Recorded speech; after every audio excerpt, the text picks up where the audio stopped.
میرے دل کی نیکسٹ ایپیسوڈ آپ کو بہت ہی زیادہ حیران کرنے والی ہے، کیونکہ بہت دیر سے ویورز ایسا چاہ رہے تھے کہ اس ڈرامے کے اندر کچھ ایسا ہو جو تھرلنگ بھی ہو۔ اب فائنلی کریکٹر ایک دوسرے کے سامنے آ کر کھڑے ہو گئے اور سبھی اپنی جگہ ایکشن میں آ گئے۔ نیکسٹ ایپیسوڈ میں کیا ہونے والا ہے یہ سب آج میں آپ کو اس ویڈیو میں بتانے والی ہوں، لیکن اس سے پہلے اگر آپ نے میرے چینل کو سبسکرائب نہیں کیا تو جلدی سے سبسکرائب کر دیجئے۔ لیٹسٹ ایپیسوڈ کی ہیپننگ میں بہت ہی زیادہ انٹرسٹنگ تھی، کیونکہ جتنی گہری باتیں اس میں کی گئی ہیں بہت سے لوگوں کو تو اس کی سمجھ بھی نہیں آئی، کیونکہ جو باتیں بلال اور صدف کے درمیان ہوئی ہیں وہ بہت ہی زیادہ گہری تھی۔ نیکسٹ ایپیسوڈ میں صدف نے لاہور جانے سے انکار کر دیا کہ میں اس پروجیکٹ پر کام نہیں کر سکتی۔ بلال اس سے ریزن پوچھتا ہے تو وہ بولتی ہے کہ اس کا ہسبینڈ خوش نہیں ہے اس بات پر، کیونکہ لاہور اس طرف ہے اور میرا شوہر اس طرف ہے، جس پر بلال صدف کے ساتھ عمار کو بھیجنے کے لیے تیار ہو جاتا ہے، پر پھر بھی صدف انکار کر دیتی ہے۔ تو اس بات پہ بلال عبداللہ بہت زیادہ حیران ہوتا ہے اور اس کو کہتا ہے کہ کیا وجہ ہے، مجھے جانے سے پہلے بتاؤ، اور اس کو روک لیتا ہے۔ جب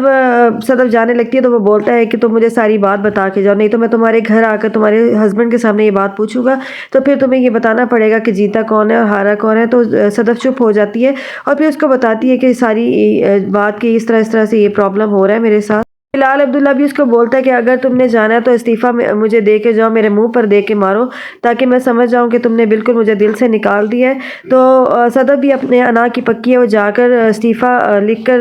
بلال عبداللہ کو بھیجتی ہے، تو بلال عبداللہ کا دل ٹوٹ جاتا ہے۔ پھر وہ جاتی ہے عمار کے پاس، اس کو بولتی ہے کہ میں نے استعفیٰ دے دیا اور میں اب آج کے بعد آفس نہیں آؤں گی، میں گھر رہوں گی، گھر سنبھالوں گی، لیکن تمہیں بھی اپنی یہ عیاشی کی زندگی چھوڑنی ہوگی، دانیہ کو چھوڑنا ہوگا اور تم سیدھا گھر واپس آؤ۔ اگر تم آج گھر واپس آؤ گے تو میں سمجھ جاؤں گی کہ تم میرے لیے ہو، ورنہ میں سمجھ جاؤں گی تم میری زندگی سے نکل گئے ہو۔ یہ ہوتا ہے کہ عمار جو ہے وہ صدف کے پاس آنے کی بجائے دانیہ کے پاس چلا جاتا ہے۔ صدف اس کا انتظار کرتی رہتی ہے، جب وہ نہیں آتا تو صدف ان کے اپارٹمنٹ میں پہنچ جاتی ہے۔ جب دانیہ اس کو کھانا کھلا رہی ہوتی ہے اور وہ ڈرنک پیے ہوتے ہیں تو صدف یہ دیکھ کر بہت زیادہ غصے میں آ جاتی ہے، اور وہاں پہ پھر صدف ایکشن میں آتی ہے اور وہ زوردار تھپڑ یہ دانیہ کو اور اس کو بالوں سے پکڑ کر ایک سائڈ پہ کھڑا کر دیتی ہے اور عمار کو بہت ساری باتیں بتاتے ہیں، لیکن دانیہ بھی جو ہے وہ چپ رہنے والی نہیں ہے، وہ اس کے اگینسٹ میں اس کو تھپڑ مارتی ہے زور سے اور اس کو کہتی ہے عمار کو کہ اب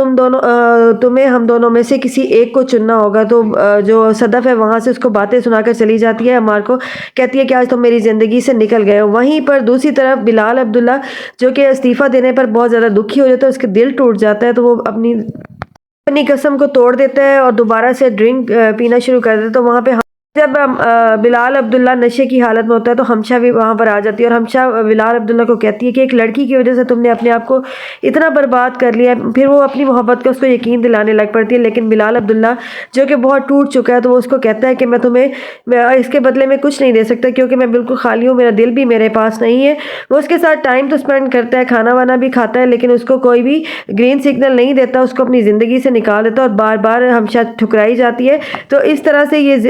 ایپیسوڈ بہت ہی زبردست ہونے والا ہے۔ جس کو میرا ریویو اچھا لگا پلیز ویڈیو کو لائک ضرور کر دیجیے گا۔ Thank you so much.